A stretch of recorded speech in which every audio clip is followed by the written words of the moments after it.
নমস্কাৰ আপোনালোক সকলোকে পুনৰবাৰ টিকে মাইণ্ডৰ অন্য এটা ৰাতিপুৱাৰ ধামাকাদাৰ খবৰলৈ স্বাগতম জনাইছো। অন্য দিনৰ দৰে আজিও আপোনালোকৰ কাৰণে দিনটোৰ কেবাটাও গুৰুত্বপূৰ্ণ খবৰ লৈ আহিছো। ভিডিঅ'টো প্ৰথমৰ পৰা শেষলৈকে চাই থাকিব। আগবাইছো আজিৰ প্ৰথমটো খবৰ ফালে।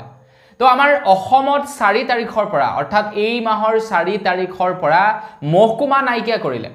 এতিয়া মহকুমাৰৰ পৰিৱৰ্তে সমজিলা কৰিছে। যিবিলাক ডিস্ট্ৰিক্ট নেকি ডাঙৰ সেই ডিস্ট্ৰিক্টবিলাকক দুভাগ কৰি পেলাইছে আৰু মেইন ডিস্ট্ৰিক্টৰ পৰিৱৰ্তে আৰু এখন ডিস্ট্ৰিক্টৰ সৃষ্টি কৰি দিছে যিখনৰ নাম হৈছে সম ডিস্ট্ৰিক্ট। এতিয়াৰে পৰা মানে কি হয় যাতে ডিস্ট্ৰিক্টখনে ভালদৰে প্ৰত্যেকই সুবিধা যাতে লাভ কৰিব পাৰে, এজন ডিচিয়ে যাতে গোটেই ডিস্ট্ৰিক্টখনকে চাব নালাগে, তো তাৰ কাৰণে এই সিস্টেমটো কৰি দিছে। এতিয়া আমাৰ অসমত প্ৰায় 39খন নে কিমানখন টোটেল সম ডিস্ট্ৰিক্ট বা সম জিলা নতুনকৈ গঠন কৰিছে। এটা সবচে বেছি সমজিলা গঠন কৰা হৈছে কামৰূপ মহানগৰীত। খবৰ অনুসৰি কামৰূপ মহানগৰত প্ৰায় 4খন সম জিলাৰ বা সম ডিস্ট্ৰিক্টৰ নতুনকৈ উদ্ভাৱন কৰিছে বুলি কৈছে, যেনে ডিমৰীয়া, নিউ গুৱাহাটী, দিছপুৰ, জালুকবাৰী আৰু এই 4খন মানে এই 4খন সমজিলা হ'ল বুলি জনাইছে। টোটেল 4খন সমজিলা হৈছে কামৰূপ মহানগৰীত আৰু কামৰূপ মহানগৰীতে সবচে বেছি সম ডিস্ট্ৰিক্ট হৈছে, কাৰণ ডাঙৰ আছে ন ডিস্ট্ৰিক্টখন। এতিয়া আমাৰ বাকীবিলাক ডিস্ট্ৰিক্ট বৰ বিশেষ ডাঙৰ নহয়, গতিকে বাকীবিলাক ডিস্ট্ৰিক্টত আই থিংক অকল মেইন ডিস্ট্ৰিক্টখন আছে, তাৰ পাছতেই আৰু এখন ডিস্ট্ৰিক্ট কৰি দিছে, মানে সম ডিস্ট্ৰিক্ট আৰু এখন কৰি দিছে। তো সব ডিস্ট্ৰিক্টবিলাকতে সেই চিষ্টেমটো কৰি দিছে আমাৰ অসমত। মানে মহকুমা এতিয়া নাথাকে আৰু আমি আগতে যে লিখিব লাগে মহকুমা, তো মহকুমা লিখিব নালাগে, এতিয়া সম ডিস্ট্ৰিক্ট আহিব। আগবাইছো ইয়াৰ পাছৰটো খবৰ ফালে। এতিয়া হাগিবৰ কাৰণেও টেক্স পৰিশোধ কৰিব লাগিব। হাগিবৰ কাৰণেও আপোনালোকে টেক্স পৰিশোধ কৰিব লাগিব। লেট্ৰিনতো এতিয়া টেক্স লগাইছে বুলি জনাইছে। তো এই টেক্স যেনিবা আমাৰ অসমত নহয়, চিন্তা কৰিব নালাগে। আমাৰ অসমৰ মানুহে যেতিয়া তেতিয়াই মন গ'লে হাগিব পাৰে, টেক্স ভৰিব নালাগে। কিন্তু হিমাচল প্ৰদেশত এতিয়া বোলে টেক্স লগাব বুলি জনাইছে শৌচাগাৰৰ ওপৰত। এটা কি চিষ্টেমত লগাব, কি চিষ্টেমত নলগাব সেইটো আৰু নাজানো বিশেষকৈ, কিন্তু লগাব বুলি কৈছে শৌচাগাৰৰ ওপৰত। এতিয়া হয়তো টাউন এৰিয়াবিলাকত সেই চিষ্টেমটো কৰিব পাৰে, কাৰণ টাউন এৰিয়াৰ যিবিলাক নেকি পায়খানা চাইখানা সেইবিলাকতো আপোনাৰ চাফা কৰিব লাগে ন, সেইবিলাক গৈ ক'ৰবাত পেলাবগৈ লাগে। তো সেইকাৰণে চাগে টেক্স লোৱাৰ ব্যৱস্থাটো কৰিছে হিমাচল প্ৰদেশত। এতিয়া লেট্ৰিনৰ ওপৰতো টেক্স লগাইছে। বাপেকে বাকী ৰাজ্যবিলাকেও এই চিষ্টেমটো নকৰিলেই হ'ল আৰু। আগবাইছোঁ ইয়াৰ পাছৰটো খবৰ ফালে। ইয়াৰ পাছৰ খবৰটো ওলাইছে প্ৰিপেইড স্মাৰ্ট মিটাৰ বা আমাৰ অসমত বৰ্তমান যি নেকি স্মাৰ্ট মিটাৰৰ ওপৰত বৰ্তমান সময়ত হুলস্থুল লাগি আছে, হাই হুলস্থুল লাগি আছে। তো তাৰ ওপৰতে ওলাইছে ইয়াৰ পাছৰটো খবৰ। এতিয়া চবফালে স্মাৰ্ট মিটাৰৰ ওপৰত হুলস্থুল চলাই আছে, চবফালে প্ৰতিবাদ সাব্যস্ত কৰিছে। যোৱাকালি আছুৱে কেইবা ঠাইতো যোৱাকালি প্ৰতিবাদ সাব্যস্ত কৰিছে স্মাৰ্ট মিটাৰৰ ওপৰত, যে আমাক স্মাৰ্ট মিটাৰ নালাগে। কৃষক মুক্তি সংগ্ৰাম সমিতি তথা ছাত্ৰ মুক্তি সংগ্ৰাম সমিতিটো কেইবা দিনৰে পৰা স্মাৰ্ট মিটাৰৰ ওপৰত প্ৰতিবাদ সাব্যস্ত কৰি আহিছে। এতিয়া অসমৰ মুখ্যমন্ত্ৰী ডাঙৰীয়া দেৱক কোনে ক'লে নাজানো, যোৱাকালি তেখেতে এটা ষ্টেটমেণ্ট দিছে যে স্মাৰ্ট মিটাৰ লগোৱাৰ কাৰণে মানুহে ভালহে পাইছে বুলি যোৱাকালি তেখেতে এটা ষ্টেটমেণ্ট দিছে। আৰু তেখেতে কৈছে যে তেখেতলৈ হোৱাটছআপত বহু লোকে স্ক্ৰীনশ্বট শ্বেয়াৰ কৰিছে যে স্মাৰ্ট মিটাৰ লগোৱাৰ পাছত কিছুদিনৰে পৰা কাৰেণ্টৰ বিলটো বোলে কমকৈ আহিছে বুলি জনাইছে। এতিয়া তেখেতলৈ কোনে শ্বেয়াৰ কৰিলে নাজানো, বাকী অসমৰ গোটেই বাকী সবেই স্মাৰ্ট মিটাৰৰ ওপৰত প্ৰতিবাদ কৰি আছে। এতিয়া তেখেতলৈ কোনে সেই বস্তুটো পঠালে সেইটোৰ বিষয়েহে নাজানো, কিন্তু তেখেতে কৈছে যে আৰু 2-3 মাহত আৰু কমিব, কাৰণ এতিয়া ঠাণ্ডা দিন আহিছে, ঠাণ্ডা দিনত আৰু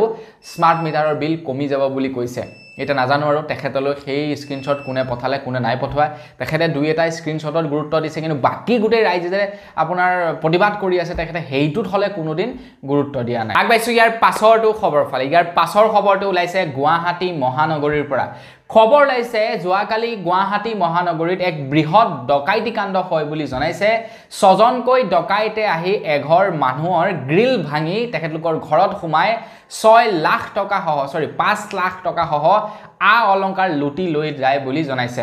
প্ৰথমতে গৃহস্থক হাত ভৰি বান্ধি ল'লে, তাৰ পাছত চোকা অস্ত্ৰ দেখুৱাই তেওঁলোকক প্ৰাণে মৰাৰ ভাবুকি দিলে, আৰু তাৰ পাছত গৃহস্থই নিজৰ প্ৰাণ বচাবৰ কাৰণে টকা পইচা য'ত যি আছে সকলোবিলাক দেখুৱাই দিলে, আৰু ডকাইতে সমস্ত বস্তু লুটি লৈ গুচি গ'লগে। তো সেইকাৰণে মানুহে আজিকালি পৰাপক্ষত ঘৰত কি কৰিব লাগে সিসি কেমেৰা লগাই থব লাগে যাৰ ঘৰত মানে বেছিকৈ টকা পইচা আছে তেওঁলোকে সিসি কেমেৰা লগাব লাগে এটা ডকাইত বিলাকো বৰ ডেঞ্জাৰ কিন্তু কেনেকৈ ভাবকচোন গ্ৰিল চিল লগোৱা থাকে তো সেইবিলাক ভাঙি চিঙি ভিতৰত সোমাই যায় আৰু তেওঁলোকেহে জানে কাৰ ঘৰত টকা আছে কাৰ ঘৰত টকা নাই মানে সব খবৰ তেওঁলোকে পাই থাকে আৰু তাৰ পাছত গৈ ডকাইত কৰে হেয়া চাওক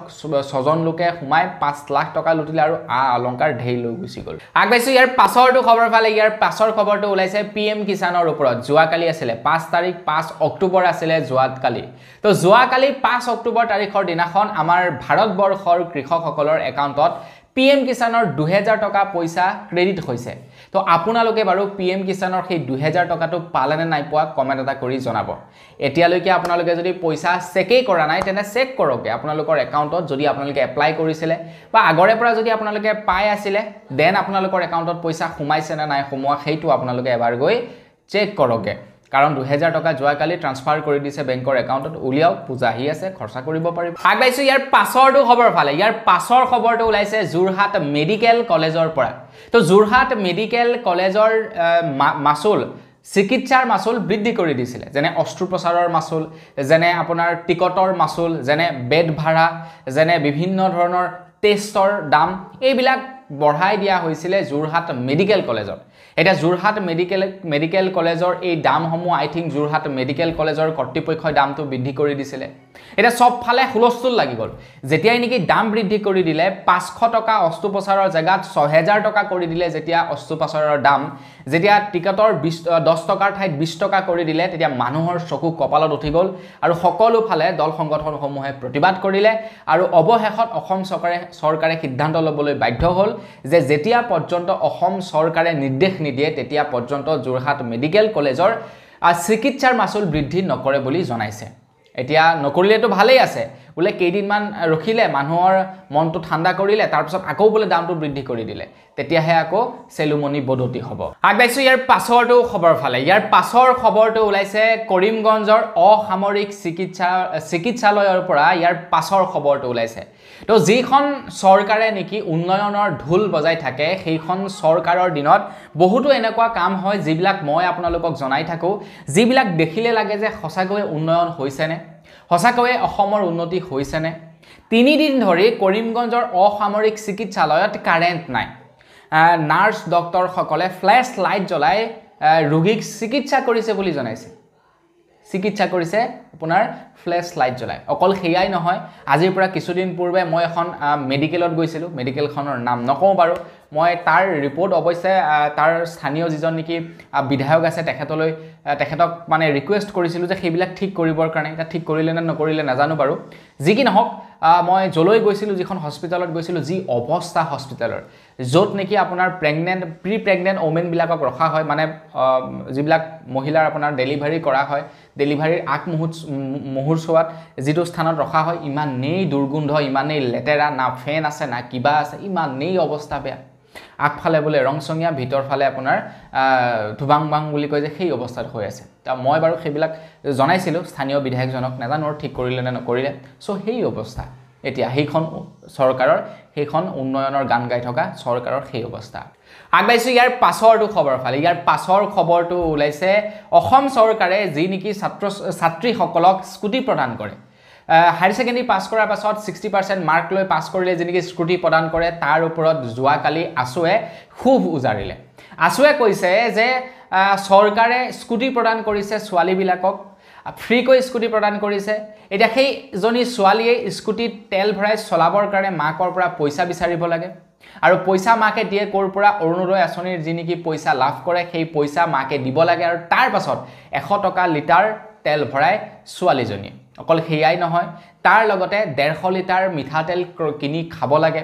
এতিয়া আসুৱে কেইটামান কথা ভুলকৈ ক'লে 150 টকা মিঠাতেলৰ দাম নহয় মিঠাতেলৰ দাম এতিয়া ধাৰাৰ দাম 170 টকা 180 টকা ফৰচুনৰ দাম 200 টকা দাম আকৌ বাঢ়িলে আসুৰ যিজন ব্যক্তিয়ে কৈছিলে তেখেতে চাগে আগৰ দামটোৰ কথা ভাবি আছে নহয় দাম বহুত বাঢ়িলে এতিয়া সো ভাবক তো সেইখন চৰকাৰে যিখন চৰকাৰে ফ্ৰী কৰি স্কুটি দিয়ে মানুহে বুজি নাপায় যে আপোনাৰ চামুচেৰে দিছে বেলচাৰে লৈ গুচি গৈছে স্কুটিখন ফ্ৰী কৰি দিছে হয় মানিছো অৰুণোদয় আঁচনিৰ 1250 টকা কৰি দিছে হয় মানিছো কিন্তু মিঠাৰ তেলৰ দাম 200 টকা আলু কেজি 35 টকা পিয়াজৰ কেজি 80 টকা দালি কেজি 120 টকা আৰু কি বহাব দাম ভাবকচোন বাৰু গতিকে দিছে চামুচেৰে নিছে বেলচাৰে আমি গমেই পোৱা নাই আগবাইছো ইয়াৰ পাছৰটো খবৰ ফালে আমাৰ অসম চৰকাৰে এতিয়া এটা নতুনকৈ নিয়ম বনাইছে আমাৰ অসমৰ প্ৰথম শ্ৰেণীৰ যিসকল নেকি চৰকাৰী কৰ্মচাৰী আছে তেওঁলোকৰ বাবে অসম চৰকাৰৰ ফালৰ পৰা ঘোষণা কৰিছে যে এতিয়াৰে পৰা আমাৰ অসমৰ যিসকল প্ৰথম শ্ৰেণীৰ চৰকাৰী বিষয়া থাকিব তেওঁলোকে সাঁতুৰিব জানিব লাগিব বুলি জনাইছে কাৰণ আমাৰ অসম এখন বানপানী প্ৰধান ৰাজ্য বুলি ক'ব লাগিব বানপানী হৈ থাকে প্ৰত্যেক বছৰে বেলেগ বস্তু নহলেও উন্নয়ন নহলেও বানপানী আমাৰ অসমত হ'বই হেতু চিৰন্তন সত্য কথা গতিকে তেনে অৱস্থাত বানপানীৰ সৈতে মুকাবিলা কৰিবৰ কাৰণে যিসকল প্ৰথম শ্ৰেণীৰ বিষয়া তেওঁলোকে বানপানী শিকাটো অতি আৱশ্যক তেওঁলোকে বানপানী শিকিবই লাগিব আৰু সেই কাৰণে অসম চৰকাৰে এটো নিয়ম বান্ধি দিছে যে প্ৰথম শ্ৰেণীৰ যিসকল কৰ্মচাৰী থাকিব তেওঁলোকে এতিয়া সাঁতুৰিব জানিব লাগিব সাঁতুৰ শিকিব লাগিব যদি সাঁতুৰ শিকা নাই তেন্তে শিকিব লাগিব যদি সাঁতুৰিব জানে দেন বেষ্ট কথা শিকিব নালাগে এতিয়া আমাৰ অসমৰ যিসকল বিৰোধী দলৰ বিৰোধী ঐক্য মঞ্চ আছিল বিৰোধী ঐক্য মঞ্চৰ নাম এতিয়া খলনি কৰিছে বুলি জনাইছে মানে কংগ্ৰেছ এজেপি তাৰ পাছত আপোনাৰ ৰাইজৰ দল বাকি যিমান কিটা নেকি আমাৰ অসমৰ বিৰোধী দল আছিল বিৰোধী দল কেইটাৰ এতিয়া বিৰোধী আগতে আছিল বিৰোধী ঐক্য মঞ্চ তেওঁলোকৰ নামটো সেই বিৰোধী ঐক্য মঞ্চৰ নাম এতিয়া খলনি কৰিছে বুলি জনাইছে বিৰোধী পাৰ্টি তৰফৰ পৰা বিৰোধী পাৰ্টিৰ তৰফৰ পৰা জনোৱা অনুসৰি এতিয়াৰে পৰা বিৰোধী ঐক্য মঞ্চৰ নাম হ'ব অসম সন্মিলিত মৰ্চা অসম সন্মিলিত মৰ্চা হ'ব এতিয়াৰে পৰা বিৰোধী ঐক্য মঞ্চৰ নাম কিয় নাম খলনি কৰিলে কিয় পৰিৱৰ্তন কৰিছে এই সন্দৰ্ভত একো নাজানো আগবাইছো ইয়াৰ পাছৰটো খবৰ ফালে ইয়াৰ পাছৰ খবৰটো ওলাইছে হাৰিয়ানাৰ পৰা যোৱাকালি হাৰিয়ানাত বিধানসভাৰ নিৰ্বাচন হৈছে যোৱাকালি হাৰিয়ানাত বিধানসভা নিৰ্বাচন হৈছে আৰু আটাইতকৈ দুখ লগা কথাটো কি বাৰু জানেনে মানুহে আজিকালি ভোট দিবলৈ এৰিছে যোৱাকালি হাৰিয়ানাৰ বিধানসভা নিৰ্বাচনত ৰাতিপুৱা 11 বজালৈকে কেৱল 22.7% মানুহেহে ভোটদান কৰিছে বুলি জনাইছে গোটেই দিনটোত কিমান হল মই ভিডিওটো আজি সোনকালে বনালো তো সেই কাৰণে এতিয়ালৈকে ৰিপৰ্টটো পোৱা নাই কিন্তু মই ভিডিওটো বনাই থকা অৱস্থালৈকে 22.7% মানুহেহে কেৱল বলে হাৰিয়ানাত ভোটদান কৰিছে বুলি জনাইছে আজিকালি যেন চৰকাৰ বিৰোধী কিবা এটা আপুনি কবই নোৱাৰে চৰকাৰ বিৰোধী কিবা এটা যদি আপুনি কয় তেন্তে চৰকাৰক সাপোৰ্ট কৰা সকলে আপোনালোকক ধুই পেলাব নতুবা সেই সকলে নুধুলে আপোনালোকৰ ওপৰত এফআইআৰ ৰুজু হ'ব বিশেষকৈ যিসকল নেকি সাংবাদিক বন্ধু আছে বা যিসকল নেকি ধৰি লওক আপোনাৰ সমাজৰ হকে কাম কৰি মাত মাতি থাকে তো তেওঁলোকে যদি চৰকাৰ বিৰোধী কিবা এটা কৈ দিয়ে হয়তো যিসকল সমৰ্থক আছে তেওঁলোকে আপোনালোকক ধুই পেলাব নতুবা চৰকাৰে আপোনাৰ ওপৰত এফআইআৰ ৰুজু কৰিব কিবা নহয় কিবা এটা মুঠতে আপোনাৰ ওপৰত হ'বই হ'ব এতিয়া বন্ধু বান্ধৱীসকল উচ্চতম ন্যায়ালয়ে জনাইছে যে চৰকাৰক সমালোচনা কৰা বাতৰিৰ বাবে সাংবাদিকৰ বিৰুদ্ধে ৰুজু কৰিব নোৱাৰিব অপৰাধমূলক গোচৰ কাৰণ মানুহৰ এটা বাক স্বাধীনতা আছে আৰু বিশেষকৈ গণতন্ত্ৰৰ চতুৰ্থ স্তম্ভ হৈছে সাংবাদিক মানে আপোনাৰ নিউজ মিডিয়া গতিকে তেওঁলোকৰ এটা নিজা স্বতন্ত্ৰতা আছে বা আমাৰ প্ৰত্যেকৰে এটা নিজা বাক স্বাধীনতা আছে কাৰোবাক ভাল লাগিছে মোৰ কাৰোবাক বেয়া লাগিছে মই এটো ওপেনলি ক'ব পাৰো মুখ্যমন্ত্ৰী ডাঙৰীয়াক মোৰ ভাল লাগিছে মই ওপেনলি ক'ব পাৰো মুখ্যমন্ত্ৰী ডাঙৰীয়াক মোৰ বেয়া লাগিছে মই হেতু ওপেনলি ক'ব পাৰো মুখ্যমন্ত্ৰী ডাঙৰীয়া কিবা এটা কৰিবলৈ গৈছে হেতু মোৰ ভাল লাগিছে মই ওপেনলি সাপোৰ্ট কৰিব পাৰো আৰু কিবা এটা মোৰ বেয়া লাগিছে হেতু ওপেনলি মই বিৰোধিতা কৰিব পাৰো কিন্তু আজিকালি হেতু অকনমান প্ৰবলেম যদি বিৰোধিতা কৰি দিয়ে তেন্তে আপুনি সমাজৰ মানুহৰ লগত মিলি থাকিব নোৱাৰিব আপুনি চৰকাৰী সুবিধা নাপাব আঁচনি নাপাব সেইবিলাক কথা আগবাইছো ইয়াৰ পাছৰটো খবৰ ফালে ইয়াৰ পাছৰ খবৰটো ওলাইছে ষ্টেট বেংকৰ ওপৰত তো ষ্টেট বেংকে এতিয়া আৰডি আৰু ফিক্সড ডিপোজিটক কম্বাইন কৰি এক বিশেষ স্পেশাল এসআইপি উলিয়াব বুলি জনাইছে এক বিশেষ এসআইপি উলিয়াব যত আপোনালোকে আৰডি আৰু ফিক্সড ডিপোজিট কৈ বেছি ৰিটাৰ্ণ পাব যদি আপোনালোকৰ ষ্টেট বেংকত একাউণ্ট আছে তেন্তে আপোনালোকে এই বিশেষ এসআইপিত পইচা ইনভেষ্ট কৰিব পাৰিব বুলি জনাইছে যত আপোনালোকে আৰডি আৰু ফিক্সড ডিপোজিট কৈ বেছি ৰেট অফ ইন্টাৰেষ্ট লাভ কৰিব অকল হেয়াই নহয় ষ্টেট বেংকে জনাইছে ষ্টেট বেংকৰ এক বিশেষ স্পেশাল স্কিমত ষ্টেট বেংকে বিগত 25 বছৰত প্ৰায় 20% ৰিটাৰ্ণ দিছে বুলি জনাইছে মানে আপোনালোকে যদি আজিৰ পৰা 25 বছৰ আগত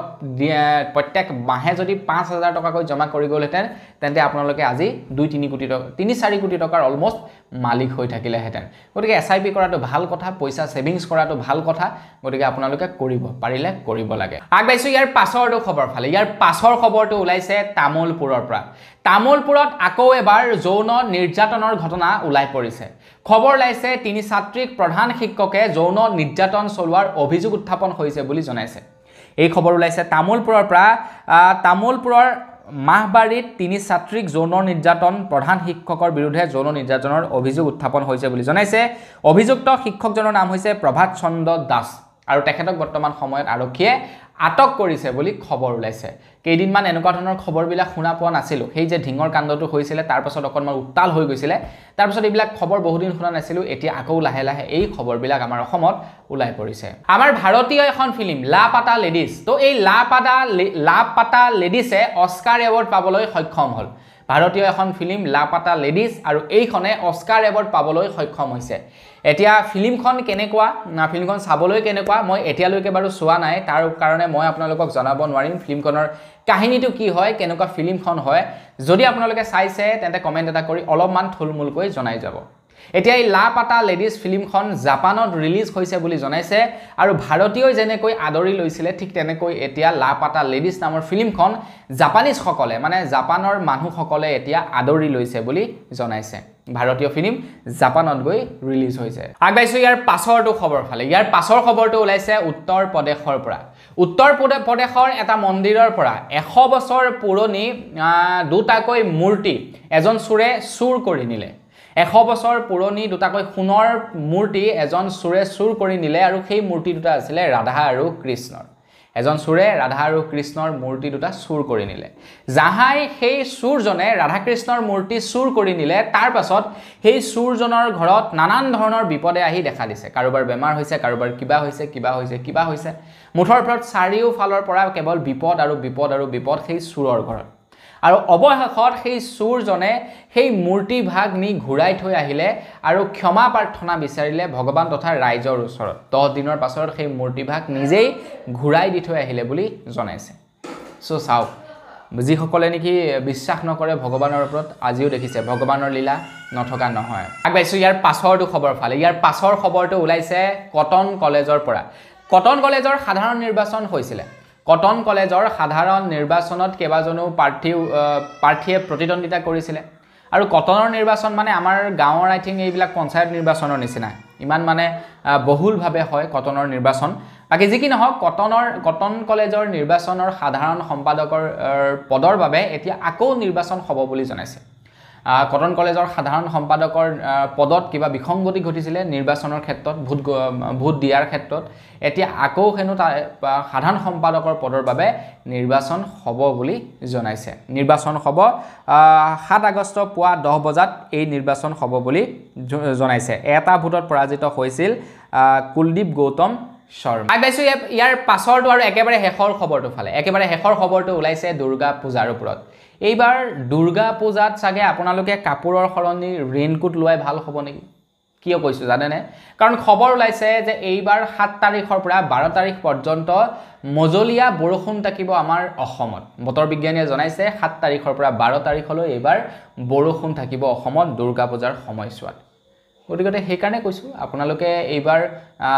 কাপোৰৰ পৰিৱৰ্তে ৰেইনকোট ল'ব নহলে নোৱাৰো তিতিবুৰি কোট বৰষুণ পূজা চাবলৈ পাৰিব হয় না নহয় তো বন্ধু বান্ধৱীসকল বস আজিৰ ভিডিঅ জনাবলগীয়া খবৰ ইমান কেইটা আছিল খবৰ কেইটা জানি কেনেকুৱা লাগিলে কমেন্ট কৰি জনাব যদি ভাল লাগিলে লাইক এটা কৰিব চেনেলটো সাবস্ক্ৰাইব কৰা না সাবস্ক্ৰাইব কৰি ল'ব পুনৰ এটা ভিডিঅ লগ পাৰ খাজলে বিদায় মাগিছো ধন্যবাদ জয়